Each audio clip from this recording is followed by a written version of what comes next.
Innal hamdalillah nahmaduhu wa nasta'inuhu wa nastaghfiruh wa na'udzu billahi min shururi anfusina wa min sayyiati a'malina may yahdihillahu fala mudilla lahu wa may yudlil fala hadiya lahu wa asyhadu an la ilaha illallah wahdahu la syarika lahu wa asyhadu anna Muhammadan abduhu wa rasuluhu. Allahumma salli wa sallim ala abdika wa nabiyyika Muhammadin wa ala alihi wa ashabihi wa man tabi'ahum bi ihsanin ila yaumiddin, amma ba'd. Qala Allah subhanahu wa ta'ala fi kitabihil karim wa huwa asdaqul qailin. A'udzu billahi minasy syaithanir rajim. Ya ayyuhalladzina amanu taqullaha haqqa tuqatih wa la tamutunna illa wa antum muslimun. Wa qala ta'ala ya ayyuhan nasu taqu rabbakumul ladzi khalaqakum min nafsin wahidah wa khalaqa minha zawjaha wa batha minhuma rijalan katsiran wa nisaa wattaqullaha alladzi tasaaluna bihi wal arham innallaha kana 'alaikum raqiba. Wa qala ta'ala ya ayyuhalladzina amanu taqullaha wa qulu qawlan sadida yuslih lakum a'malakum wa yaghfir lakum dhunubakum wa may yuti'illaha wa rasulahu faqad faza fawzan 'azima. Amma ba'd. Bapak-bapak, para jamaah rahimani wa rahimakumullah, semoga Allah merahmati kita semua. Pada subuh hari ini kita melanjutkan kajian pekanan Sabtu subuh. Seperti biasa kita pada jadwal yang sudah kita tetapkan. Jadi sekarang ini adalah tafsir ya, kajian tafsir.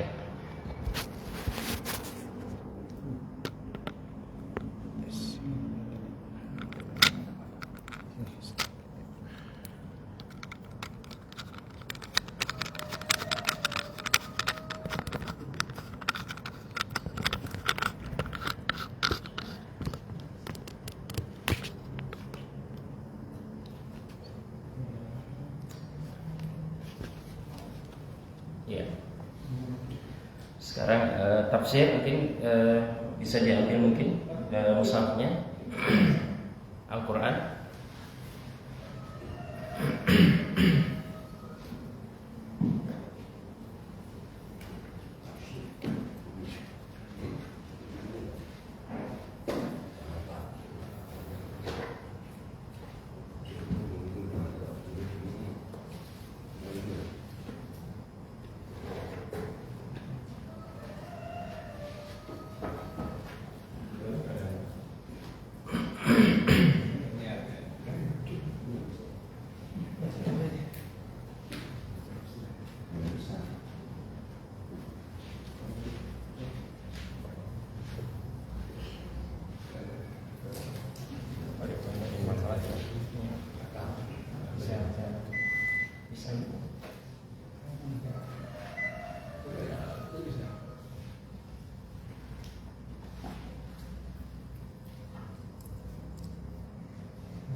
Nggak apa-apa, nggak apa-apa.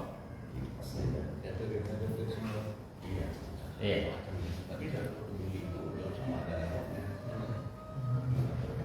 Iya. Baik. Biasa kita membaca terlebih dahulu. Ya. Tafsir ayat pada kajian ini adalah surah Al-A'la ya. Masih surah Al-A'la. Al-A'la.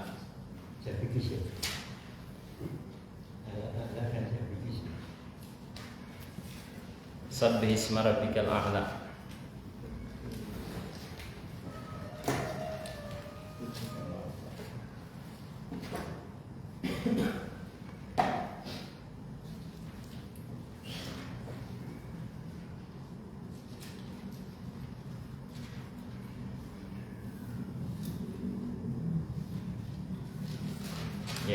Ya, sudah dibuka semua surahnya.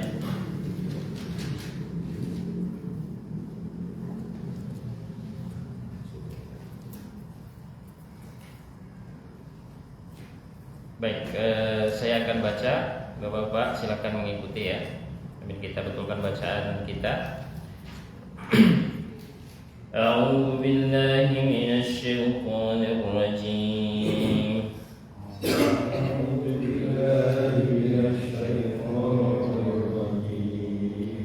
بسم الله الرحمن الرحيم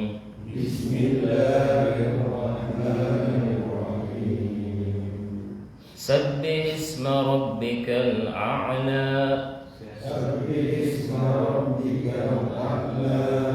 الذي خلق فسوى والذي قدر فهدى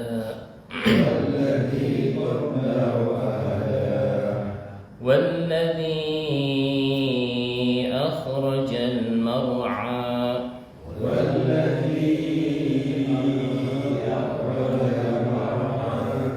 فجعله غثاء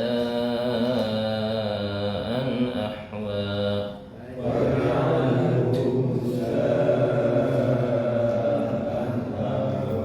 سنقرئك فلا تنسى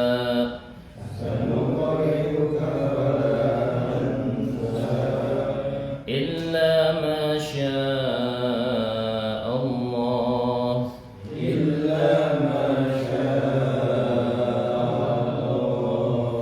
إنه يعلم الجهر وما يخفى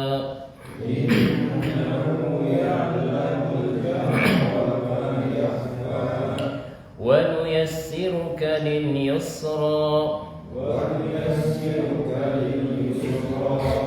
فذكر إن نفعت الذكرى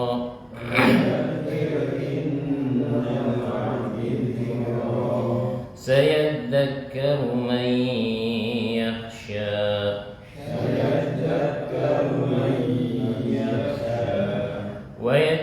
ويتجنبها الأشقى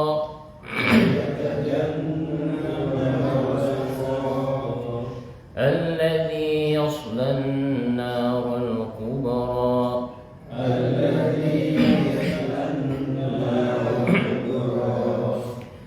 ثم لا يموت فيها ولا يحيا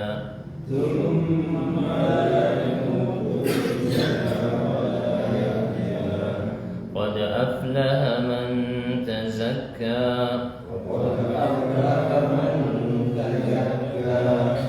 وذكر اسم ربه فصلى. Ya, cukup sampai ayat 15 dulu ya. Atau mau habisin? Ya, enggak apa-apa, tanggung ya. Bal tu'thiruna al-hayata ad-dunya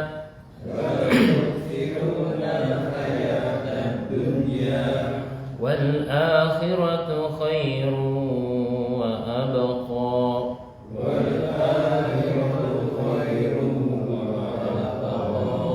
Inna hadha lafi as-suhufil ula.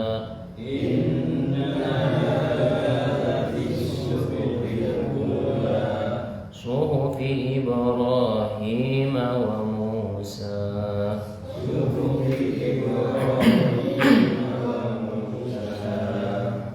Ya, barakallahu fikum. Semoga Allah memberikan pahala atas bacaan dan apa yang kita dengarkan. Ya, semoga yang membaca dan kita juga yang mendengarkan mendapatkan pahala dari Allah Subhanahu wa taala. Ya, karena memang membaca Al-Qur'an itu membacanya saja itu Allah berikan pahala ya, membacanya saja. Kata Nabi di dalam hadisnya, man qara harfan min kitabillah falahu hasanah. Ya, man qara harfan min kitabillah falahu hasanah. Ya, wal hasanatu bi asyri amsalihah. Ya, barang siapa yang membaca satu huruf dari Al-Qur'an, maka baginya satu hasanah. Kalau kita sering mungkin berdoa, Allahumma rabbana atina fid dunya hasanah ya. Kita kan sering minta hasanah ya. Allahumma rabbana atina fid dunya hasanah.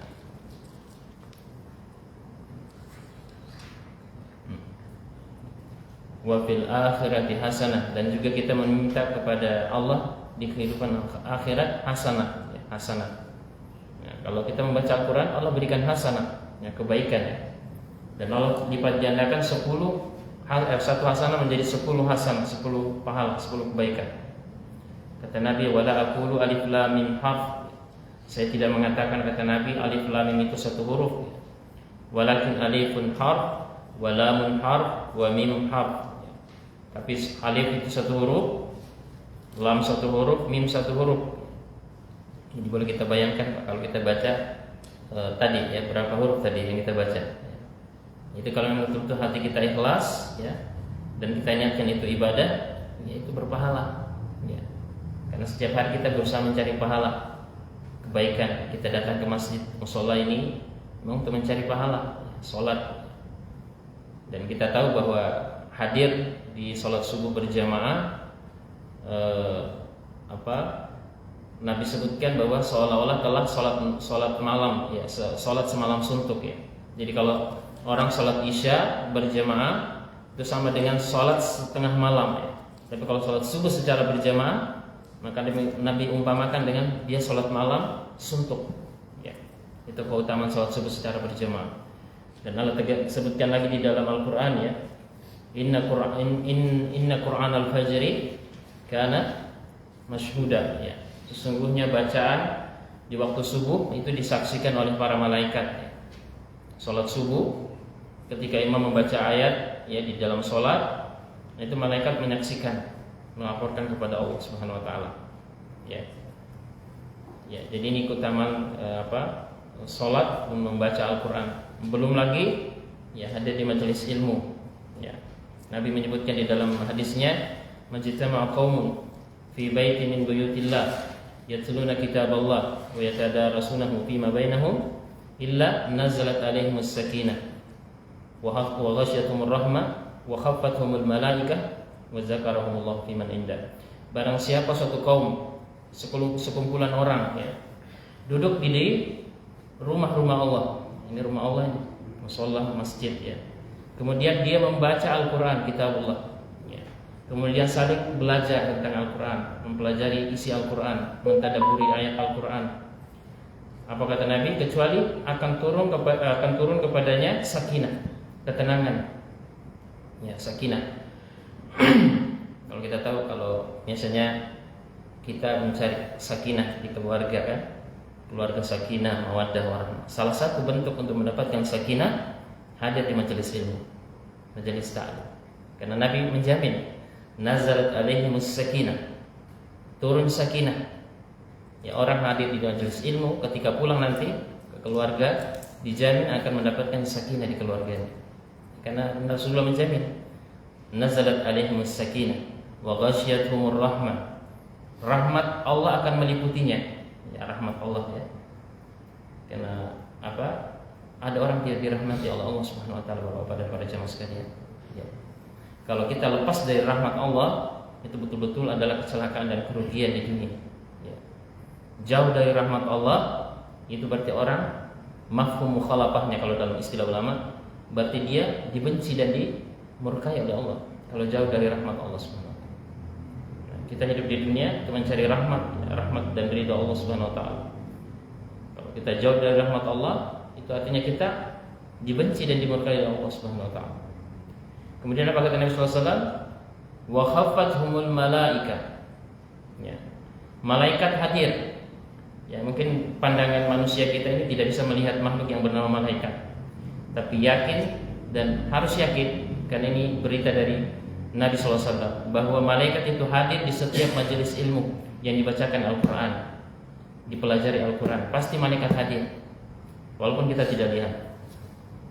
Dan malaikat senang, ya. Bahkan di dalam riwayat yang lain Nabi mengatakan, wa innal malaika la tad'u ajnihatiha li talibil ilmi ridan bima yasna. Ya. Dan sesungguhnya para malaikat itu akan menurunkan sayapnya. Jadi kan malaikat itu kan punya sayap, ya. Kan Allah sebutkan di dalam surat Al-Fatir, ya, surat Fatir, ya. Alhamdulillahilladzi ja'ilal malaikata rusulan uli ajnihatin masna wa thulatha wa ruba. yazidu fil khalqi ma yasha. Segala puji bagi Allah, jadi ayat pertama ya surat Fatir ya. Segala puji bagi Allah yang menciptakan utusan-utusan dari malaikat ya, yang memiliki sayap 2, 3, 4. Allah menambah sesuai dengan apa yang dikehendaki dari ciptaannya. Nah, malaikat itu menurunkan sayapnya ketika melihat majelis ilmu, kata Nabi. Karena malaikat itu senang dan ridho melihat orang yang belajar tentang agama, belajar tentang Al-Quran, belajar di majelis ilmu. Itu malaikat senang, ridho. Dia turun, menurunkan, merendahkan sayapnya. Kemudian apa kata Nabi? Wa dzakarahumullahu fi man indah. Kemudian Allah membanggakan orang yang hadir di majelis ilmu dan menyebutnya di sisinya kepada makhluk-makhluk yang ada di sisinya, itu malaikat-malaikat juga ya, yang mulia. Nah, ini keutamaan kita hadir di waktu yang berkah ya, waktu subuh. Bahkan Nabi menyebutkan bahwa waktu terbaik dan berkah bagi umatnya adalah waktu subuh. Ya. Innallaha yubariku ummati fi bukuriha, di dalam hadis yang lain. Innallaha yubariku ummati fi bukuriha. Sesungguhnya Allah memberkahi umatku itu di waktu subuhnya. Ya. Nah, orang yang hadir di dalam majelis ilmu di waktu subuh ini betul-betul Allah memberkahi ya, waktunya, ya, usianya. Baik, Bapak-bapak dan para jamaah sekalian, sebelumnya kita sudah pernah bahas ya ayat-ayat yang kita baca tadi, surah tadi. Ayat pertama, 2, 3 ya. Kalau saya tidak salah itu sampai ayat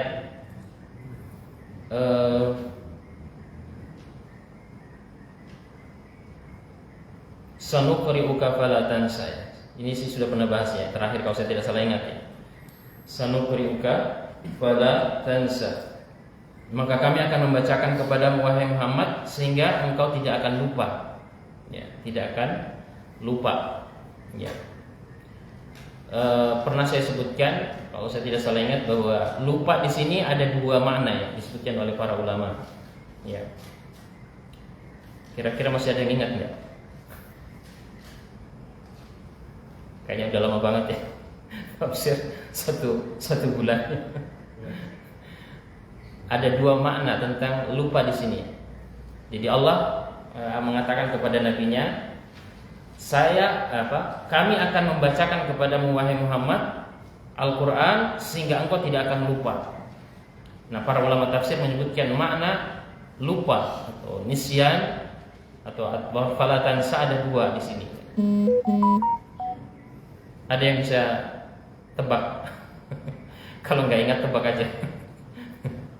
Maaf, saya minum dulu sebentar.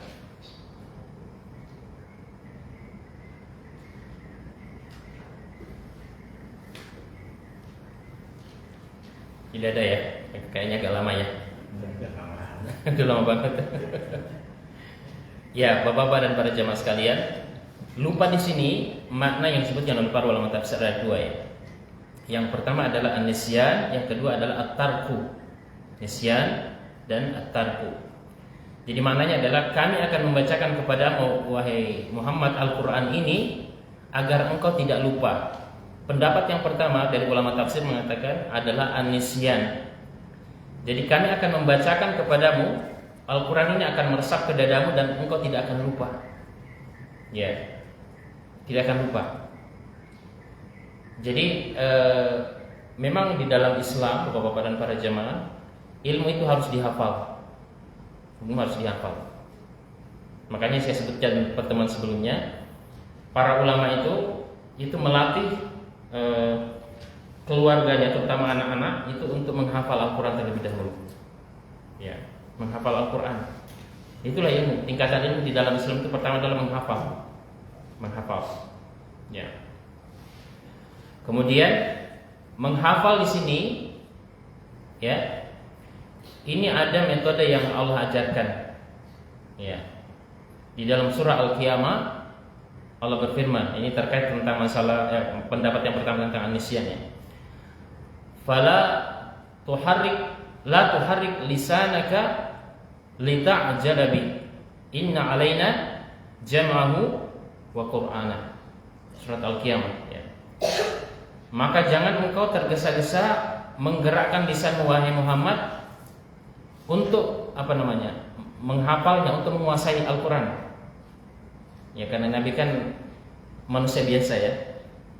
Nah, sifat dasar manusia itu adalah apa? Tergesa-gesa. Ya. Wa khuliqal insana min ajal, ya. Dan diciptakan manusia itu tergesa-gesa, suka buru-buru. Nah, itu sifat dasar manusia, sifat kita. Maunya instan. Ya kan? Mau dalam hal apapun maunya instan ya. Makanya makanan favorit juga mie instan. Mie instan, ya.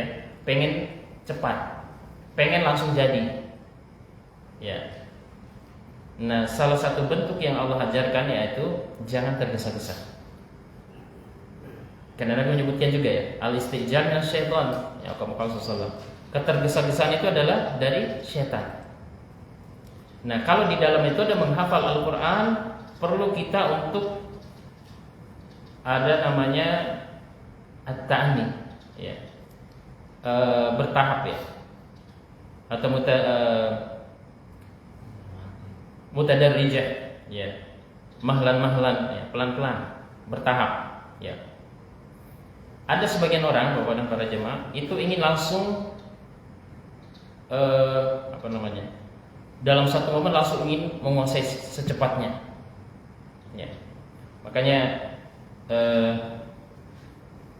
saya kurang setuju secara pribadi ya kalau ada namanya pesantren kilat.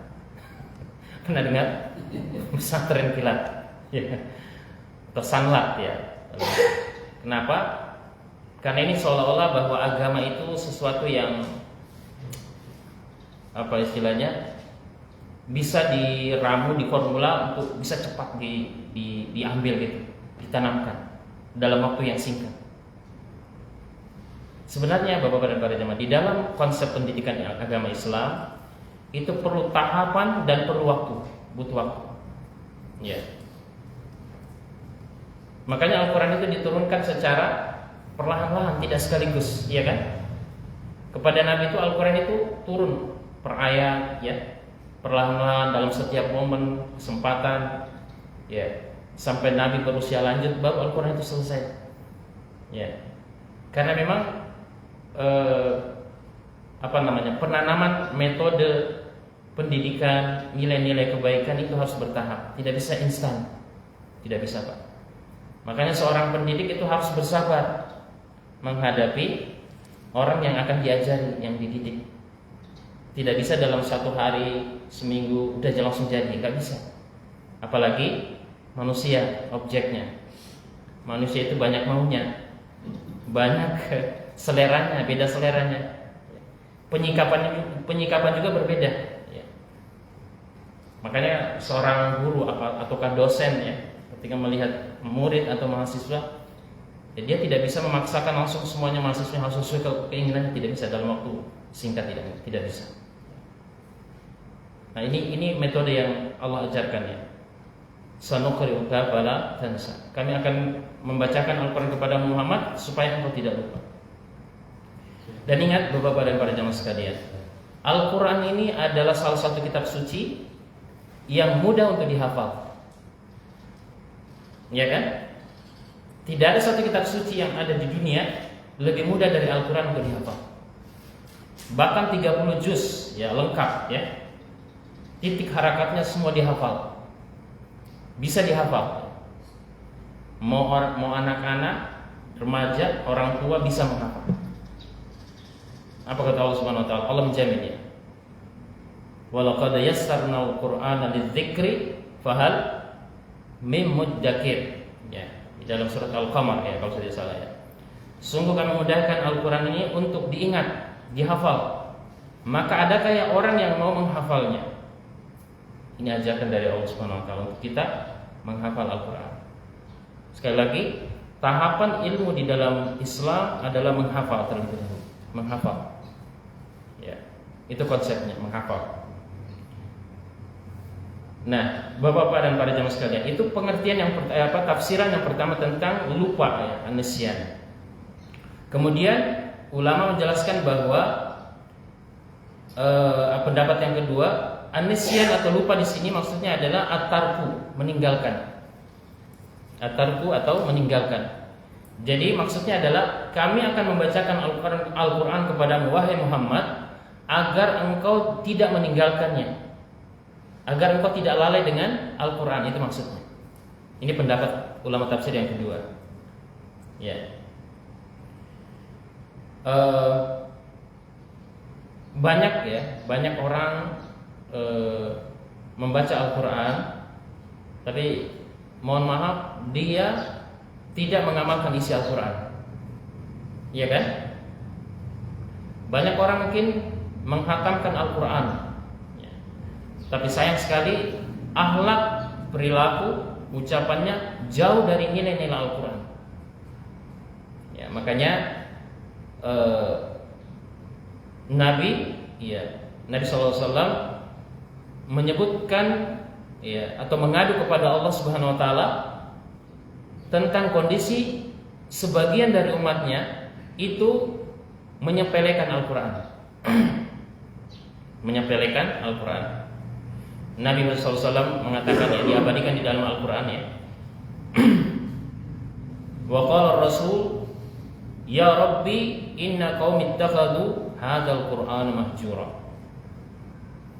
Maka berkatalah Rasul, yaitu Nabi Muhammad SAW, wahai Rabbku, wahai Tuhanku, wahai Allah, sesungguhnya kaumku menjadikan Al-Quran sesuatu yang disepelekan, ya, diacuhkan atau dihajar, kalau dalam bahasa dihajar, ya, mahjura, ya.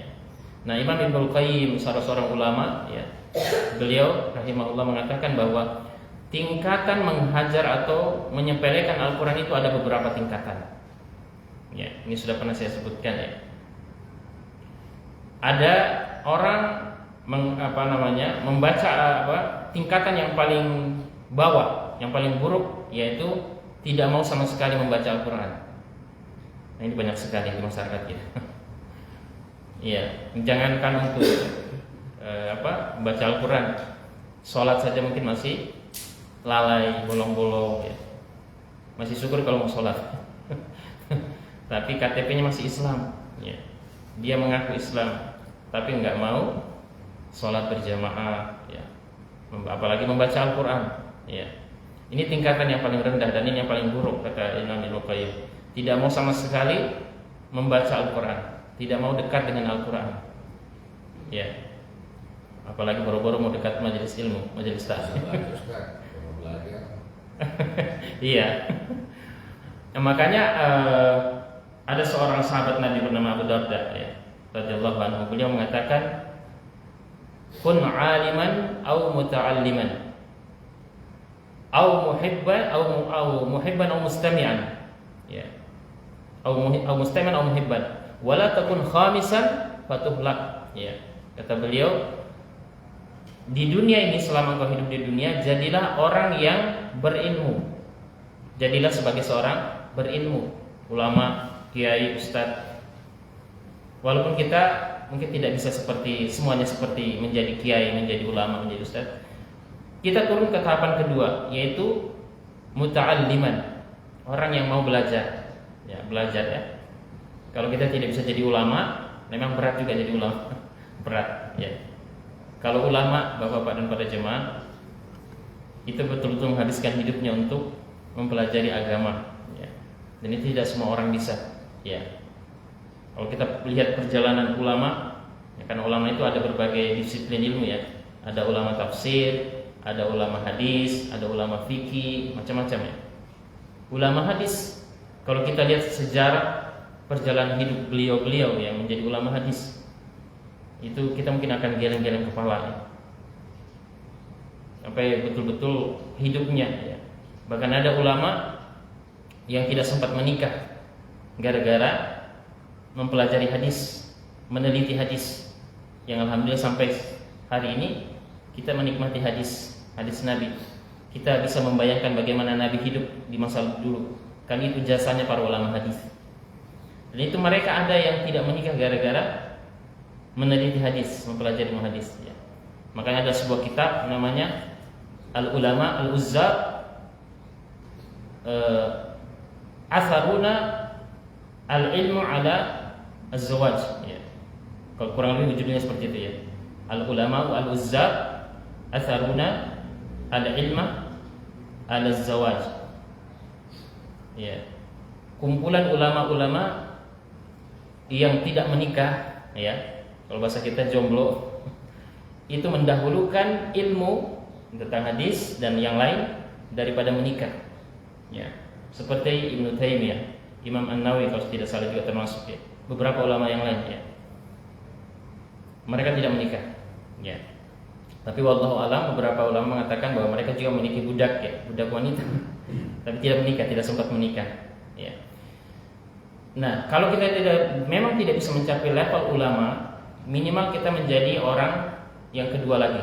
Ada tahapan yang kedua kata Abu Darda, yaitu muta'alliman, orang yang mau belajar. Kita belajar, ya. Belajar tentang agama, hadir di majelis ilmu, majelis ta'lim. Ya. Kalaupun tidak bisa, minimal kita menjadi orang yang suka mendengarkan, ya. Mendengarkan atau suka mendengar ya tentang agama. Ya. Karena ada sebagian orang juga alergi tentang agama. Mendengarkan tentang agama dia alergi, nggak mau. Ya. Ya. Kemudian kalau tidak bisa jadi juga jadi pendengar, minimal orang yang menyukai, suka. Kalaupun tidak suka mendengar ya minimal dia cinta sebenarnya. Saya sebenarnya suka, ya dengan itu. Ini tahapan yang paling rendah. Kemudian Abu Darda mengatakan wala takun khamisan, jangan jadi yang kelima. Tidak menjadi dari 4 jenis tadi. Kemudian kata Abu Darda, maka engkau akan binasa. Ya. Karena kita hidup di dunia ya tidak lepas dari itu ya. Nah disebut yang dalam hadis Nabi SAW, ad-dunya mal'unah. Ya. Dunia itu terlaknat. Ini Nabi yang mengatakan, Nabi SAW. Apa maksudnya terlaknat? Ya, terlaknat kalau bahasa kita mungkin terkutuk. Ya, terkutuk. Karena dunia ini sementara, sudah saya jelaskan ya. Maksud terkutuk atau terlaknat itu adalah dijauhkan dari rahmat Allah, jauh dari rahmat Allah. Maksudnya secara umum dunia itu terlaknat. Kita lihat ya. Semua yang masih hijau misalnya tanaman ya, tumbuh-tumbuhan, padi hijau, lama kelamaan menjadi kering ya, hancur, itu terlaknat, terkutuk ya. Dunia yang terkutuk ya. Kita lihat anak manusia di masa mudanya kuat, wajahnya tampan, kalau wanita cantik ya. Lama kelamaan menjadi tua ya, renta. Ini terkutuk, terlaknat. Karena bukan tempat yang abadi. Ya, itu maksudnya Nabi mengatakan ad-dunya mal'unah. Ya. Wa mal'unun ma fiha, semua yang ada di atasnya terlaknat kata Nabi SAW. Illa aliman au muta'alliman, kecuali orang yang berilmu atau belajar tentang ilmu agama. Au dzikrullah wa man wala, atau zikir kepada Allah dan apa-apa yang bisa mengantarkan zikir mengingat kepada Allah. Itu yang dikecualikan dari laknat Allah Subhanahu wa taala. Ya. Harta kita menjadi laknat Allah kalau tidak digunakan di dalam mencari keridhaan Allah. Badan kita akan dilaknat kalau kita tidak gunakan di dalam rangka ketaatan kepada Allah. Ya. Semua apa yang kita miliki kalau kita tidak gunakan dalam rangka mencari keridhaan Allah, maka itu terlaknat, dijauhkan dari rahmat Allah Subhanahu wa taala. Nah, itu makna hadis ad-dunya mal'unah, dunia itu terlaknat. Nah, Bapak dan para jamaah sekalian, kemudian ayat yang ketujuh, illa masyaallah, kecuali apa yang dikehendaki Allah Subhanahu wa taala. Ya. Innahu ya'lamul jahra wa ma yakhfa. Ya. Jadi ayat Al-Qur'an ketika Allah membacakan kepada Nabi, ada yang bisa lepas, bisa hilang. Ya, itu tentu dengan hikmah Allah Subhanahu wa taala. Allah cabut dari dada Nabi ayat yang sudah dihafal. Sebagian ulama tafsir menjelaskan seperti itu ya. Jadi ada namanya istilah ayat yang dimansuh.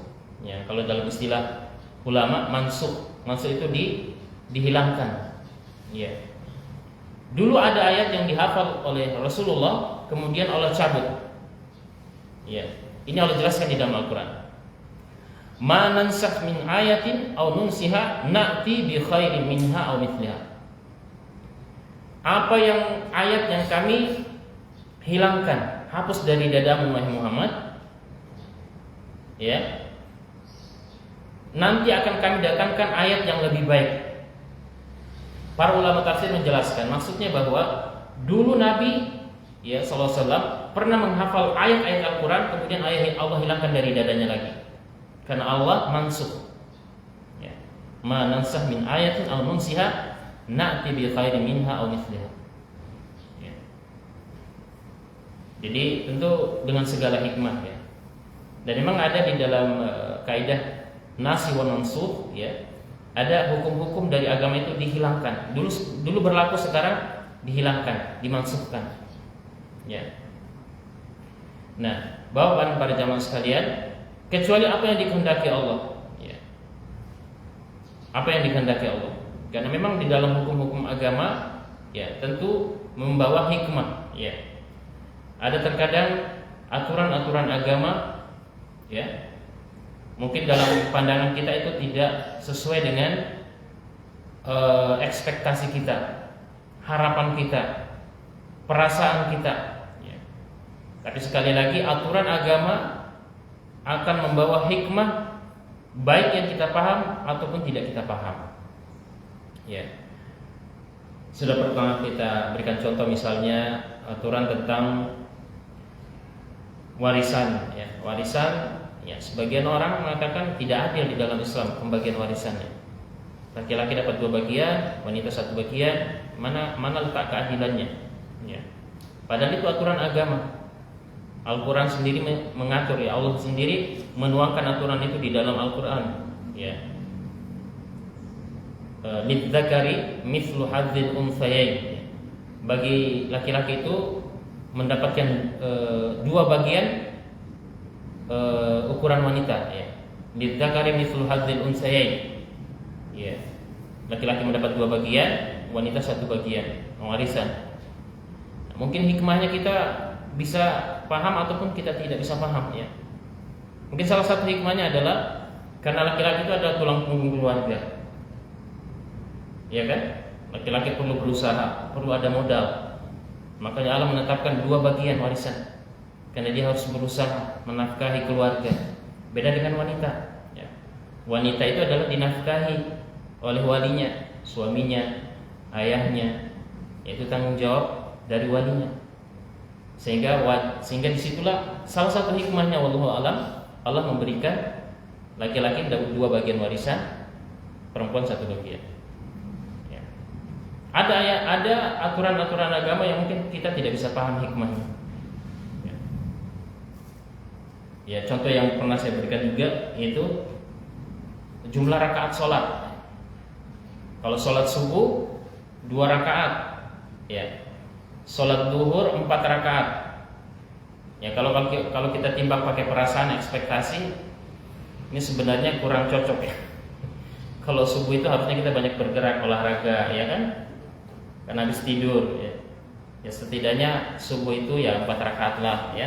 Duhur itu 2 rakaat karena waktu istirahat. Bahkan sholat sunnahnya duhur itu ada qabliyah dan ba'diyah, iya kan? Qabliyah dan ba'diyah. Orang mau istirahat malah lebih banyak rakaatnya. Kalau memang mengejar pahala, ya berapa rakaat kalau duhur, ya. Setelahnya ada yang mengatakan 4 rakaat. Salat qabliyah. Ya, di dalam riwayat ada yang mengatakan 4 rakaat, tapi yang paling yang ditekankan itu 2 rakaat.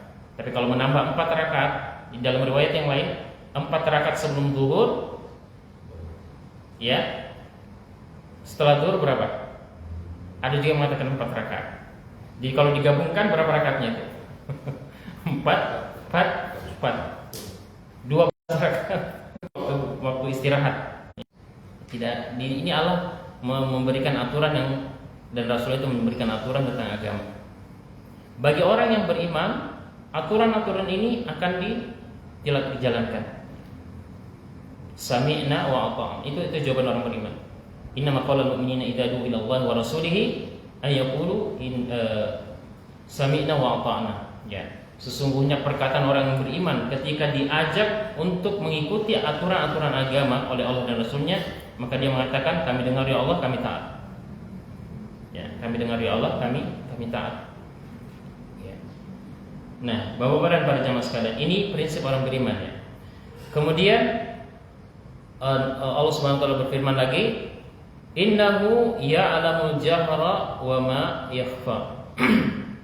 Sesungguhnya dia, Allah Subhanahu wa taala, mengetahui apa yang nampak dan apa yang tersembunyi. Ya. Jadi Allah Subhanahu wa taala itu adalah ghaib dalam pandangan kita. Kita tidak bisa melihat Allah. Tapi Allah melihat kita. Ya. Melihat kita dalam keramaian dan kesendirian. Dan Allah mengetahui yang nampak dan juga yang mengetahui yang tersembunyi. Di dalam hati kita Allah mengetahui. Ya. Allah mengetahui siapa yang benar-benar ikhlas. Allah mengetahui siapa yang dalam hatinya ada keinginan yang lain. Ya. Dalam ibadah Allah memantau hati kita. Ya. Allah memantau hati kita.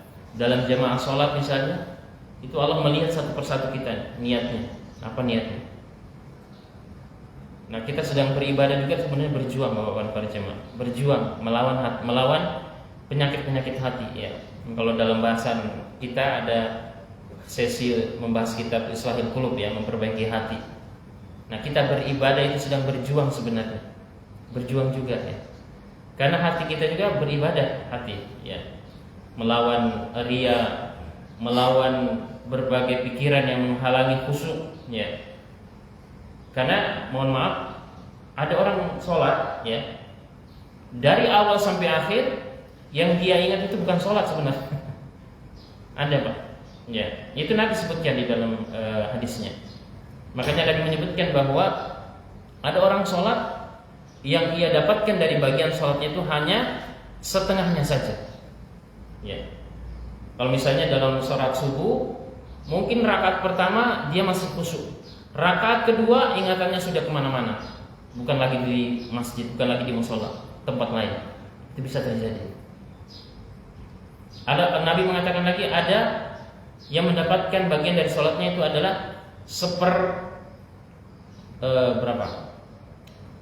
sepertiga, ada 1/4, 1/5, 1/6, sampai Nabi mengatakan wa usyuruhu, sampai 1/10-nya saja.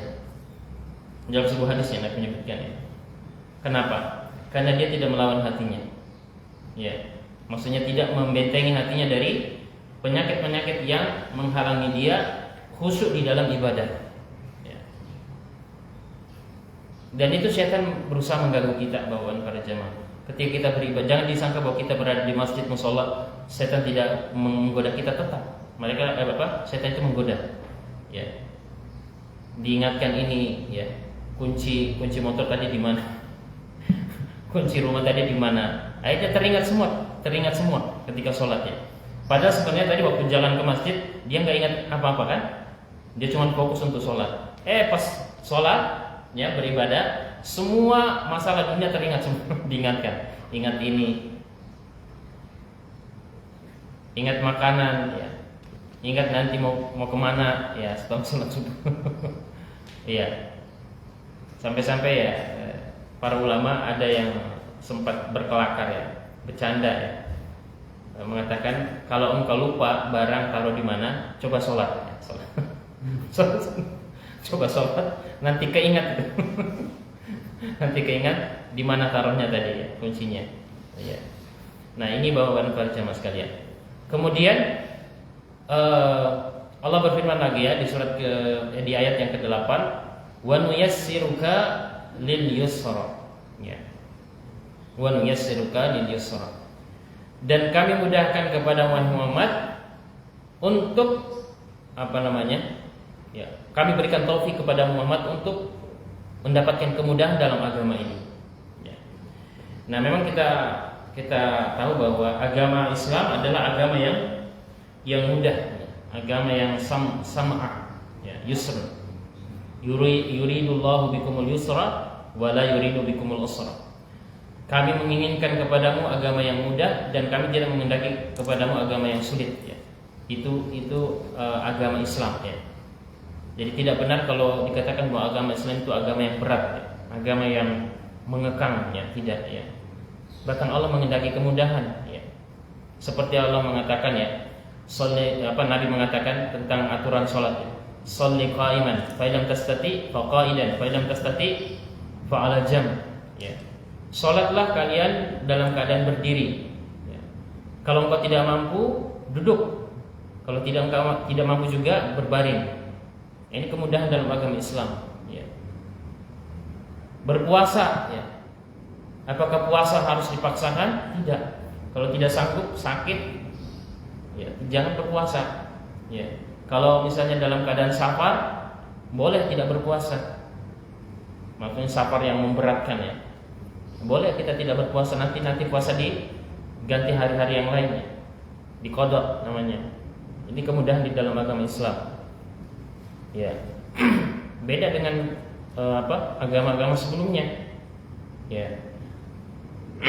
Kalau bertobat ya, melakukan dosa dalam Islam itu ya cukup dia bertobat kalau dia melakukan dosa. Ya, istighfar, kemudian meninggalkan dosa dan bertekad tidak akan mengulangi. Kalau agama sebelumnya berat. Ya. Umat Bani Israel ya di dalam Al-Qur'an ya, Allah sebutkan dalam surat Al-Baqarah, itu cara bertaubatnya itu adalah bukan hanya sekedar istighfar, tidak cukup ya. Mereka diperintahkan, syariatkan untuk apa? Ya, bunuh diri. Ya, harus bunuh diri, membunuh dirinya. Ya, mirip dengan orang aturan di mana tuh? Negara Jepang ya. Apa istilahnya? Harakiri. Bukan hara kanan ya. Harakiri. Mereka menebus kesalahan dengan menusuk dirinya. Ya itu seperti aturan itu, syariat terdahulu. Nah di Islam cara bertobat itu hanya kita bertobat, beristighfar, ya, minta ampun kepada Allah, ya. Kemudian bertekad untuk tidak mengulangi, meninggalkan. Kalau berkaitan dengan hak orang lain, tambah satu syaratnya, kata Imam Ibnu Qayyim ya, mengembalikan hak orang lain. Ya. Kalau kita pernah mencuri, barangnya itu masih ada, harus kita kembalikan. Ya. Itu baru lengkap taubatnya. Ya. Kemudian aturan berpuasa, ya kan kita sudah tahu puasa kan. Nah, kalau tidak sanggup, boleh mengganti hari yang lain. Cara berpuasa itu menahan makan, menahan minum, syahwat. Kalau umat terdahulu, dia tidak boleh ngobrol, tidak boleh berbicara, illa ramza, kecuali dengan isyarat. Nah itu syariat orang terdahulu. Seperti Maryam, ibunda Nabi Isa. Cara puasanya itu apa? Tidak boleh berbicara. La yukallimun nas illa ramza. Tidak berbicara kecuali dengan berisyarat. Itu puasa. Itu cara puasanya. Ya. Kemudian aturan umat terdahulu, kalau pakaian terkena najis, dia harus merobek bajunya yang terkena najis itu, digunting. Ya, kalau kita kan dipercikin air kan. Umat terdahulu itu harus dilepaskan kainnya. Ini kalau kena najis ini bajunya bisa bolong-bolong. Umat terdahulu seperti itu. Aturan untuk membersihkan najis ya. Nah, ini kemudahan di dalam agama kita, agama Islam. Dan agama Islam adalah agama pertengahan. As-sam'a, sam'a. Sama itu artinya toleran ya, toleran. Ya. Dia coba kalau kita lihat aturan-aturan agama kita ya. Dalam masalah peperangan misalnya, kalau memang terjadi peperangan ya, itu di dalam Islam tidak boleh melakukan perusakan tumbuh-tumbuhan, tempat ibadah agama lain, tidak boleh. Di dalam Islam seperti itu ya.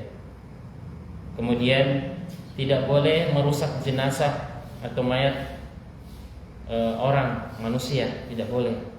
Apalagi memotong-motong atau mutilasi itu diharamkan di dalam agama Islam. Itu aturan peperangan ya dalam agama Islam. Itu tidak ada agama yang mengatur sedetil itu ya. Tidak ada, Pak. Dalam ibadah ketika peperangan ada juga sih aturannya. Dan itu dimudahkan di dalam agama Islam. Ya. Ibadah tetap jalan, sholat misalnya, ada namanya sholat khauf. Ya. Sholat khauf itu ada aturannya. Ya. Ketika terjadi peperangan, pasukan itu boleh melakukan sholat dengan dalam keadaan khauf. Ya, sholat khauf. Berjalan, kemudian barisan depan sholat dulu, barisan belakang ya, menahan serangan musuh misalnya. Ini juga butuh ilmu ya, harus kita belajar ya. Kemudian Bapak dan para jamaah, kita lanjutkan sedikit lagi. Fadzakir in nafa'atiz dzikra ya, berilah peringatan karena sesungguhnya peringatan itu bermanfaat.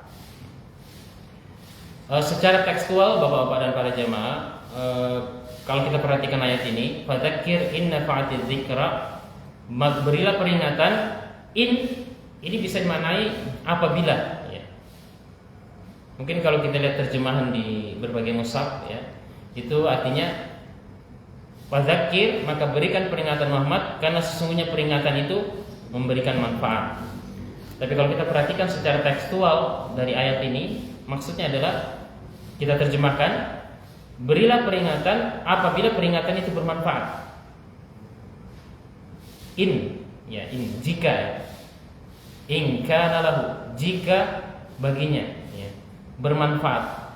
Karena memang ada orang kita berikan peringatan itu justru tidak bermanfaat. Ya. Ya kan? Ada perkataan dari, kalau saya tahu, Ali bin Abi Thalib radhiyallahu anhu, beliau mengatakan, haditsun nasa bima ya'rifun. Ya. Atuhibbuna an yukadzdzaballahu wa rasuluhu. Ya. Berbicaralah kepada manusia sesuai dengan tingkat pemahaman mereka. Apakah engkau suka Allah dan Rasulnya didustakan? Ya. Ya, jadi kalau kita misalnya memberikan wejangan, ya harus sesuai dengan tingkat pemahaman mereka. Jangan paksakan. Ada pembukaannya dulu, jangan langsung ya. Ada tahapan-tahapannya. Makanya di dalam Al-Qur'an Allah berfirman, ud'u ila sabili rabbika bil hikmati wal mau'izatil hasanah. Ajaklah manusia itu ke jalan Tuhanmu pada kebaikan ya, dengan pengajaran yang baik, wajadilhum billati hiya ahsan. Di dalam ayat yang lainnya. Nah, ini sebenarnya tahapan Bapak-bapak pada jamaah. Jadi kalau orang-orang yang masih awam, ya kita mengajak dengan lemah lembut ya. Dan dipaksa. Makanya Nabi memperlakukan para sahabat itu berbeda-beda. Ada yang lembut, ada yang tegas ya. Nah, ini tahapan di dalam mengajak kebaikan seperti itu ya. Ud'u ila sabili rabbika bil hikmah. Ini tahapan pertama. Ajak kepada orang jalan dengan cara hikmah. Ya. Wal mau'izatil hasanah. Nah, ini tahapan yang kedua. Ketika itu orang sudah menerima, kita usahakan dengan nasihat-nasihat yang baik. Ya, pilih kata-kata yang terbaik. Kalau mungkin levelnya lebih tinggi lagi, orang itu sudah intelek, boleh kita berdebat. Tetapi dengan debat yang terbaik juga ya. Wajadilhum billati hiya ahsan. Ini lebih tinggi lagi. Ya, mungkin yang kalau kita hadapi adalah orang yang berpendidikan tinggi, ya mau tidak mau kita harus berargumen. Ya, dia butuh argumen. Karena ada orang tidak bisa menerima kebaikan kecuali dengan cara berdebat terlebih dahulu. Tapi ini tidak semua orang, ya. Tidak semua orang bisa masuk di dalam ranah ini. Ya. Harus betul-betul dia paham tentang agama terlebih dahulu. Ya. Karena mohon maaf, ada orang yang terlalu bersemangat, ya, mengajak orang lain kepada kebaikan, namun modal dasar ilmunya masih terbatas. Ini bahaya. Justru dia nanti yang terwarnai, dia malah kena syubhat, ragu-ragu. Ya. Oh iya ya. Nah, ilmunya belum. Jangan memaksakan diri mengajak orang. Pertama adalah kita perbaiki diri sendiri dulu. Ya. Diri sendiri baru keluarga. Ya. Jangan memaksakan untuk mengajak orang, padahal bekal ilmu masih sedikit. Ini adalah tugasnya para ulama. Ya. Tidak semua orang bisa. Nah, ini adalah tahapan-tahapan ya di dalam mengajak kepada kebaikan. Nah, ada juga bahwa di dalam mengajak kebaikan perlu kita menggunakan metode untuk menyenangkan orang terlebih dahulu. Makanya Nabi, Bapak dan para jemaah, itu ketika mengajak kepada orang lain itu selalu menampakkan senyum, menampakkan muka yang menyenangkan orang. Makanya Nabi mengatakan, ayul Islam afdal, ketika ditanyakan kepada beliau, amalan-amalan apa yang di dalam Islam itu yang paling afdal, yang paling baik? Maka Nabi mengatakan, as-sururu tudkhiluhu ila qulubil mu'min. Ya. Amalan yang terbaik yang bisa kita lakukan di dalam Islam itu adalah memasukkan kegembiraan kepada hati orang atau saudara kita. Ya, orang lain sama beriman ya. Kita masukkan kegembiraan sehingga dia memberikan respon yang positif kepada kita terhadap apa yang kita sampaikan. Dan ini Bapak dan para jemaah terlihat di dalam Al-Quran ketika Allah berfirman kepada Nabi Musa. Nabi Musa alaihissalam ketika mendapatkan perintah wahyu dari Allah, itu Allah tidak langsung ya, tapi menggunakan metode-metode untuk percakapan yang sebagai pengantar. Coba kita perhatikan ya. Allah berfirman dalam Al-Quran, ketika diajak Nabi Musa datang ke bukit ya, namanya Bukit Tursina itu ya. Kemudian dia melihat ada api di situ ya. Kemudian ternyata Allah langsung datang di situ ya dan berbicara kepada Nabi Musa alaihissalam. Kemudian apa Nabi katakan? Apa Allah katakan kepada Nabi Musa? Wa matil ka biyaminika ya Musa. Nah, coba perhatikan ya. Allah menggunakan metode percakapan kepada Nabi Musa sebagai pengantar. Apa yang ada di tangan kananmu itu hai Musa? Iya kan? Percakapan. Kemudian Nabi Musa mengatakan alaihissalam, tilka asaya, ini adalah tongkatku, hiya asaya atawakau alaiha wa aushu biha ala ghanami. Ini tongkatku wahai Allah. Ya. Saya menggunakannya untuk mengais-ngais untuk makanan ternak saya. Kita perhatikan di sini Allah berbicara kepada Nabi Musa untuk menyampaikan misi yang berat, yaitu wahyu. Tapi Allah memulai dengan percakapan ringan. Ya. Kemudian Allah mengatakan alqiha ya Musa, coba lemparkan tongkatmu wahai Musa. Ya. Fa idza hayyatun lalu dia berubah menjadi ular. Para ulama menjelaskan bahwa ketika tongkatnya Nabi Musa itu berubah menjadi ular, itu Musa ketakutan sendiri juga. Ketakutan dengan tongkatnya sendiri. Karena beliau adalah manusia biasa. Ketika melihat kain berubah menjadi ular, ini bukan sihir karena memang Allah yang langsung merubah menjadi mukjizatnya. Ketika melihat kain menjadi ular, Nabi Musa dengan sifat kemanusiaannya itu lari. Disebutkan dalam tafsir ya. Beliau sembunyi di balik pohon melihat ular. Karena tongkatnya berubah menjadi ular. Kata para ulama, ini merupakan latihan atau training bagi beliau.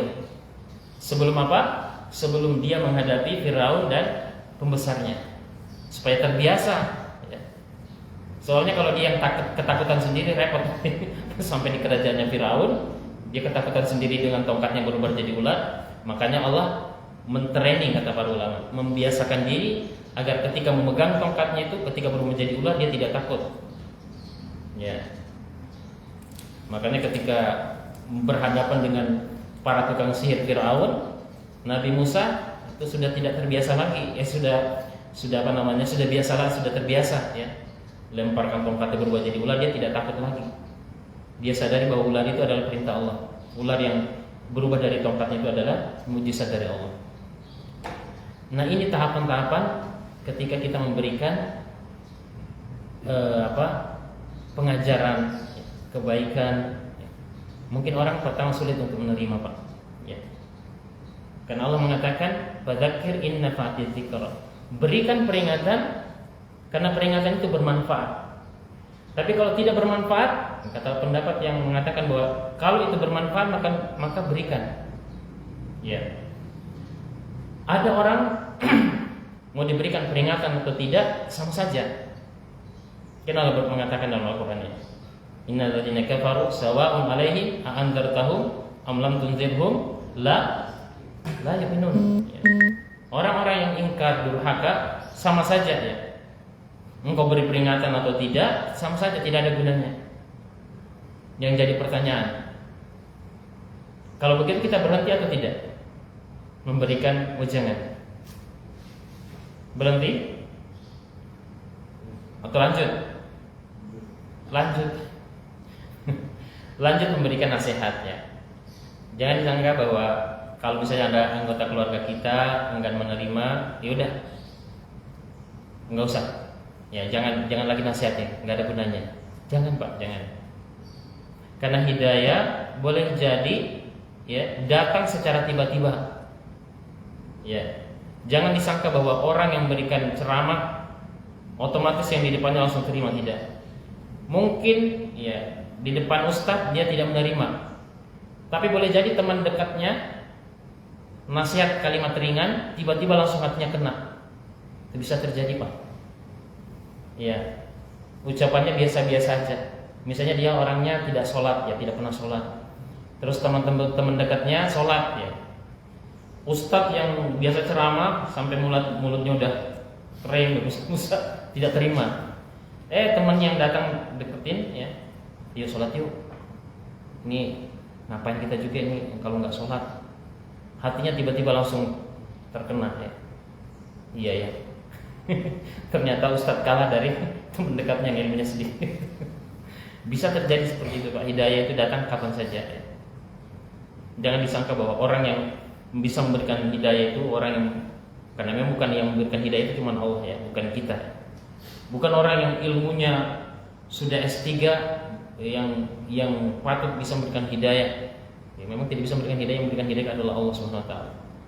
Mungkin orang itu berpendidikan rendah, tapi hatinya ikhlas mengajak saudaranya, ya. Ikhlas.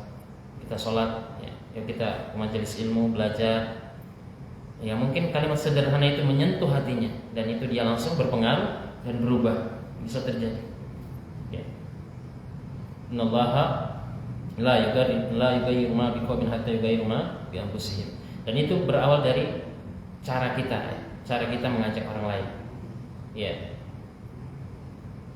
Nasihat itu bukan bukan ditolak karena kurangnya ilmu yang menyampaikannya. Bukan, ya. Boleh jadi caranya, ya. Caranya atau teladannya.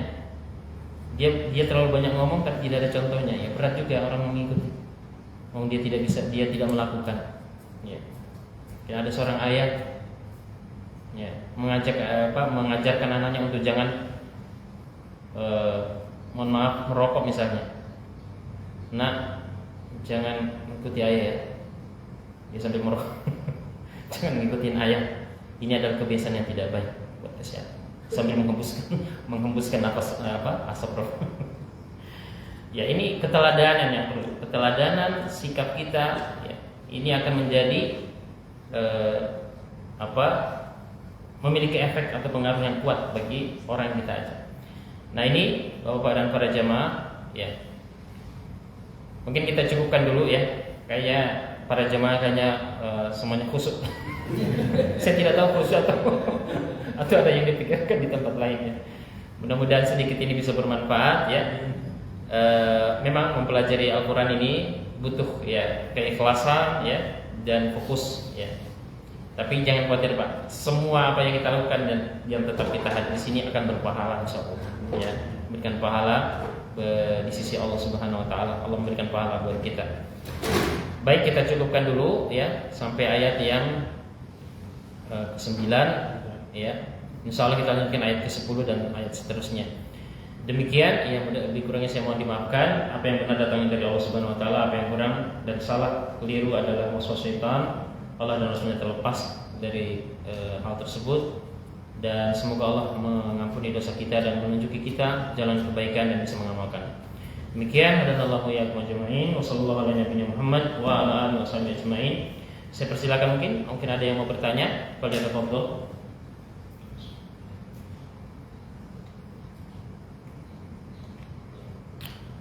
Saya rasa cukup, ya.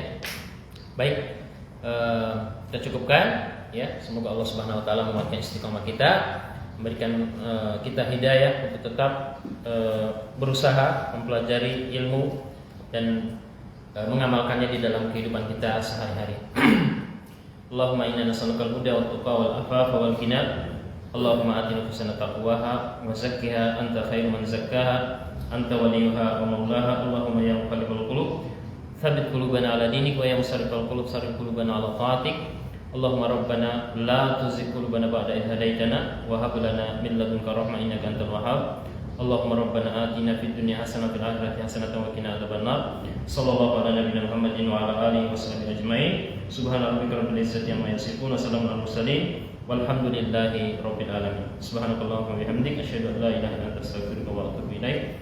Wassalamualaikum warahmatullahi wabarakatuh.